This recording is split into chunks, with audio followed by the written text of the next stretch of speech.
In December 2019, there was a cluster of pneumonia cases in China. Investigations found that it was caused by a previously unknown virus, now named the 2019 novel coronavirus. In this video, we'll take a quick look at what's currently known about the virus. Keep in mind that this is a new virus, and what's known about the virus now might change in the future. Coronaviruses are a large group of viruses. They consist of a core of genetic material surrounded by an envelope with protein spikes. This gives it the appearance of a crown. Crown in Latin is called corona, and that's how these viruses get their name. There are different types of coronaviruses that cause respiratory and sometimes gastrointestinal symptoms. Respiratory disease can range from the common cold to pneumonia, and in most people, the symptoms tend to be mild. However, there are some types of coronaviruses that can cause severe disease. These include the severe acute respiratory syndrome coronavirus, first identified in China in 2003, and the Middle East respiratory syndrome coronavirus that was first identified in Saudi Arabia in 2012. The 2019 novel coronavirus was first identified in China.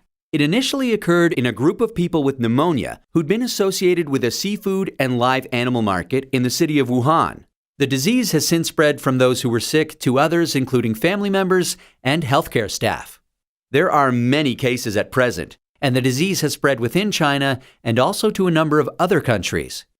So, where did the virus come from? It's known that coronaviruses circulate in a range of animals. Sometimes these viruses can make the jump from animals to humans. This is called a spillover and could be due to a range of factors such as mutations in the virus or increased contact between humans and animals. For example, MERS-CoV is known to be transmitted from camels and SARS-CoV from civet cats. The animal reservoir of the 2019 novel coronavirus is not known yet.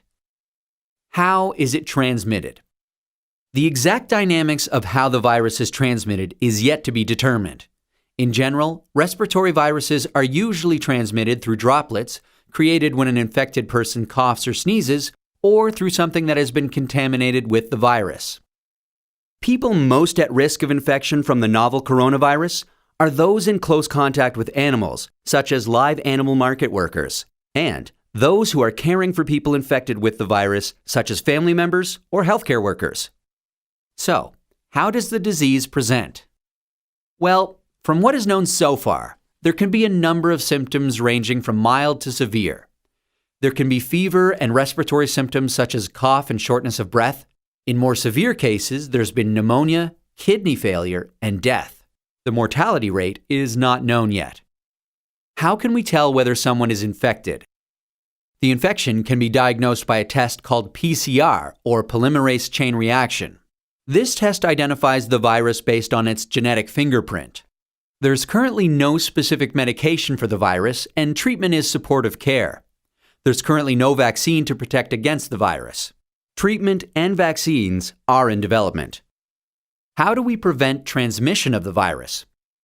This new virus currently has a limited geographic spread. However, there are a number of standard hygiene practices that have been recommended to protect against infection and further spread.